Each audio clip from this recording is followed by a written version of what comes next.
Hey everybody, how you doing today? This will be the third installment in this four-way video screen highlight tutorial series that it's turned into. The first video tutorial was if you had rolling video that you wanted to bring down from each respective corner to full screen and then go back to its corner. The first tutorial was good if you didn't really care about what piece of video scene you were showing in the full screen highlight, but what if you wanted to show off a specific scene in the video? We're going to cover that here today.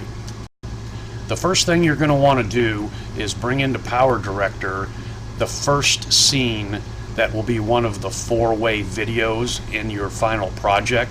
Bring that into PowerDirector, do any editing, effects, titles, music, whatever that you want in this clip. Do that first, then render that as a standalone movie. The video clips can be of any length that you desire. For clarity and ease of use in the workspace here, I've determined that all my clips are going to be about 20 seconds long. But again, you can make them any length that you desire. Once you've got your 4 movie clips rendered and they're the way that you wish them to be, open up PowerDirector and create a 5-track workspace. I have found that I need this workspace set up on a frequent basis, so what I've done is I've got it set up here.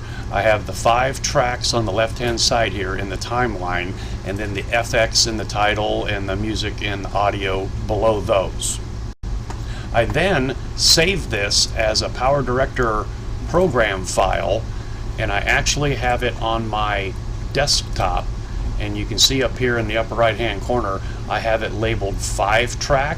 Then whenever I want this workspace, instead of opening PowerDirector and jumping through the hoops to create that workspace each time, I just click on this PowerDirector program file and that workspace opens up and I'm ready to go.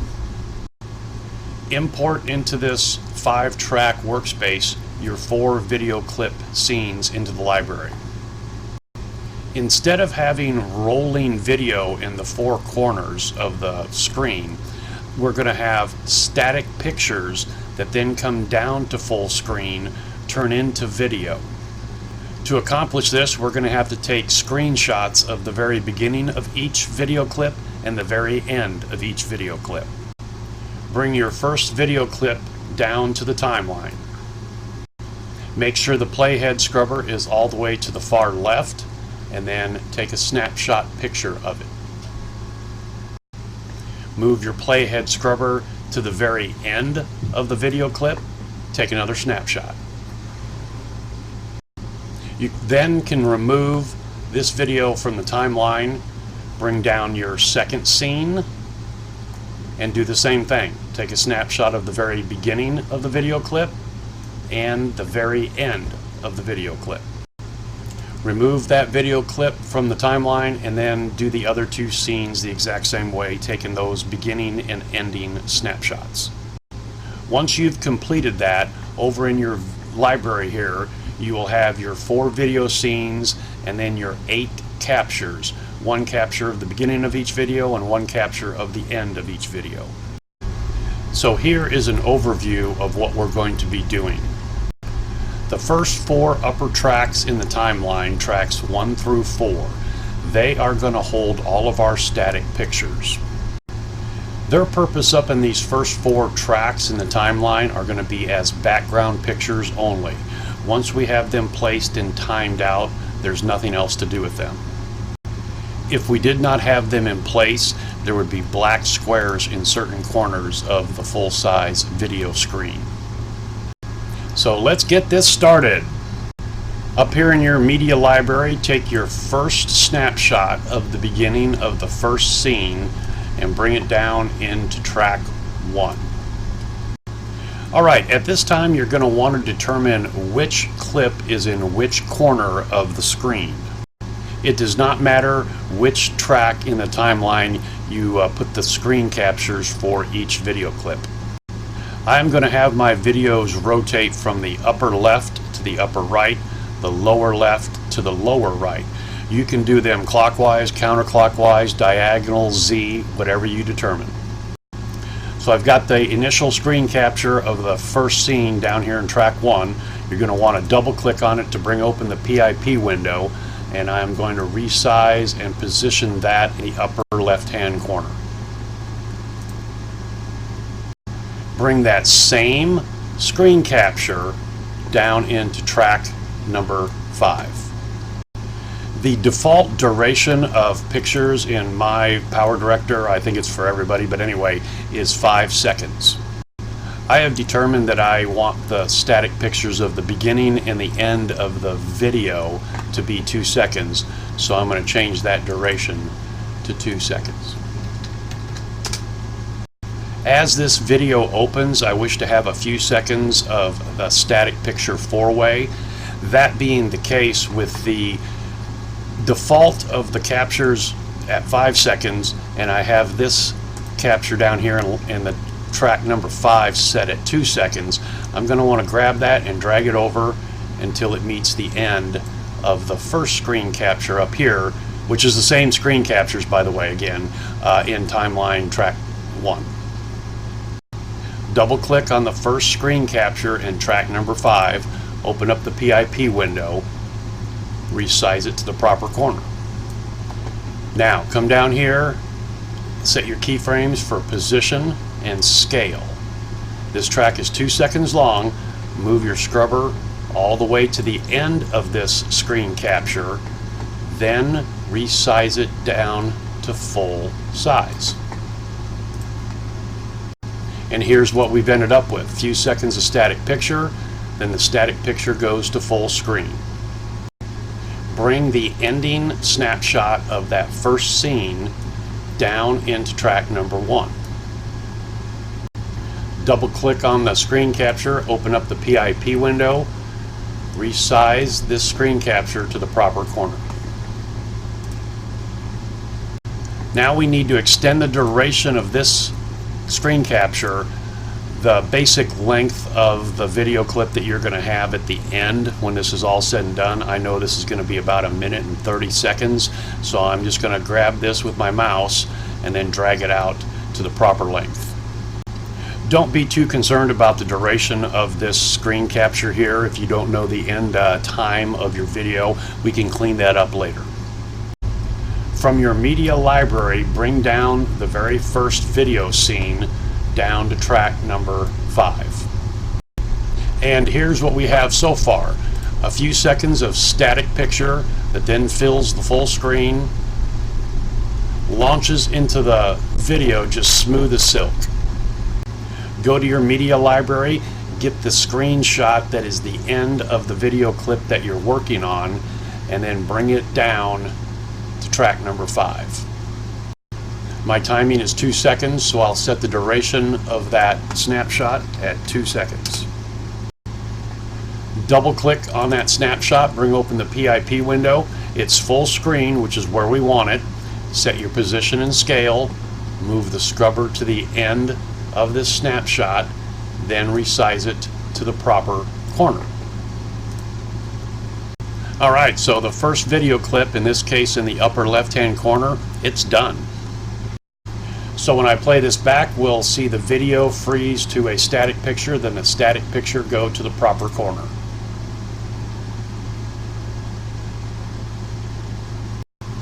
Okay, let's move on to the second video clip. Bring down from your library the screen capture of the beginning of the second clip, and then bring it down into track number 2. Double click on that screen capture, bring open the PIP window, resize this picture to its proper corner. Now this is very important here. Have that clip highlighted. Hover your mouse cursor over the end of the clip until it turns into the 2-way arrow. I don't think you're actually seeing that on my screen recorder.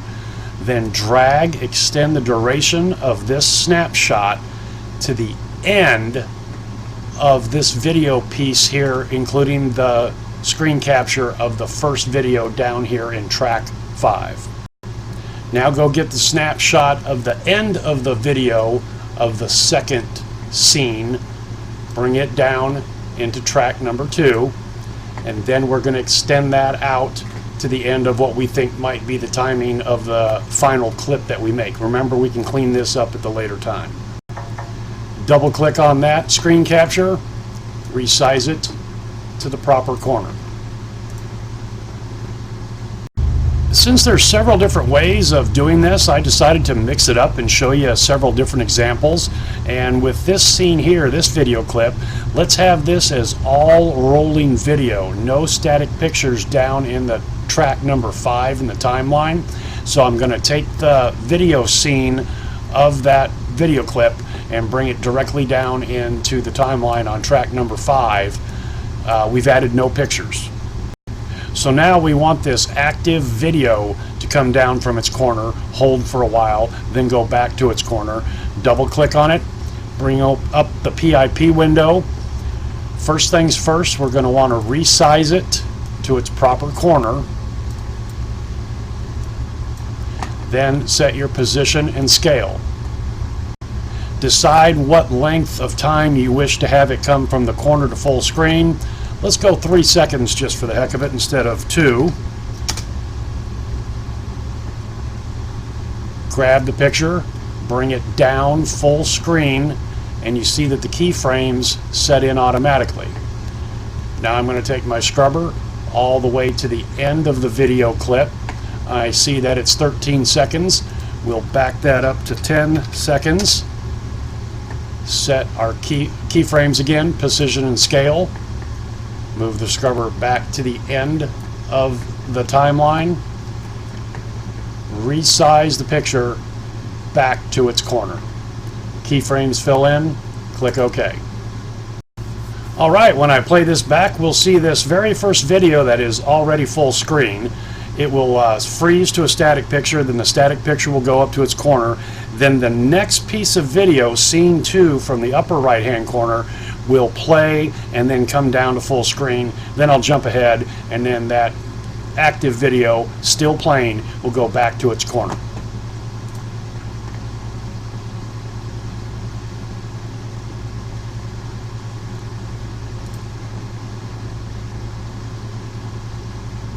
All right, on to the third scene and video. Get the snapshot that is the beginning of the third video and bring it down into the timeline on track number 3. Double click on it, bring up the PIP window, resize it to the proper corner. We're going to want to highlight that picture, take our mouse, double arrows, stretch this all the way to the end of the second scene down in track number 5. Here you can really see how we need to stair-step the timing of the first screen capture versus the second screen capture of each relative piece of video, and that is because these again are just background pictures that are filling in the black spaces as the video and the scenes that we play out in track number 5. Get the second screen capture of the third scene, bring it down to the track number 3, right at the end there, double click on it, resize it to the proper corner of the window, and then extend that duration out quite a distance. Okay, let's do something else different here for this third video clip. Let's have it start with a static picture, come down to full screen, go into video, then the video, while it's running, goes back to the corner. So I'm going to go up into the library, get the static picture that's the beginning of scene 3, bring it down to the timeline, track 5. I'm going to set my duration to 2 seconds. We've been here before. Double click on this picture, PIP window, resize it down to the proper corner, set your keyframes for position and scale, scrubber all the way to the end of the timeline, and then bring that up to full size. Keyframes are added in. Going to bring in the third scene down to track number 5. Remember, now we want the video without a still picture to go back to its corner. So we need to double click on that clip, brings up the PIP window, set the position and scale, and then just like we did on the other time, we had rolling video go to the corner. Bring the scrubber to the end of the video clip, 19 seconds. We're going to go to 15 seconds. Set the keyframes to hold it in position. Scrubber to the end of the clip. Resize the clip to the proper corner. By now you're seeing how this all builds together. For example, this screen capture here, it's in the lower left-hand corner, then goes to the full screen. That means the first part of the video must match that and be full screen. Okay, I'm going to fill in this fourth scene. I'll be right back.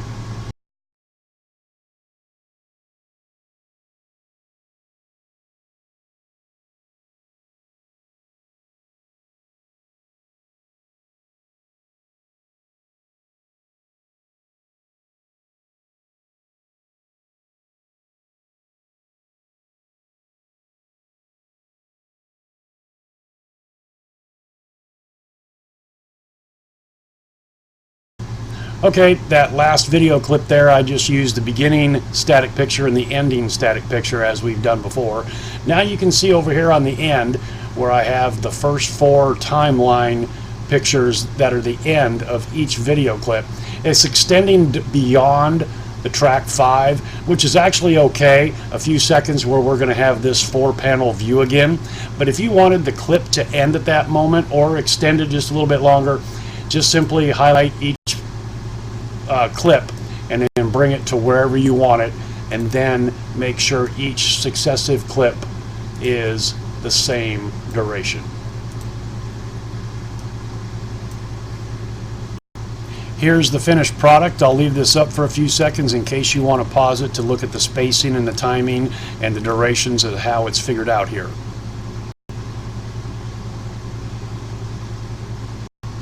Okay, so there you have a 4-way view of video that each one comes to full screen to show itself off and then go back to its respective corner.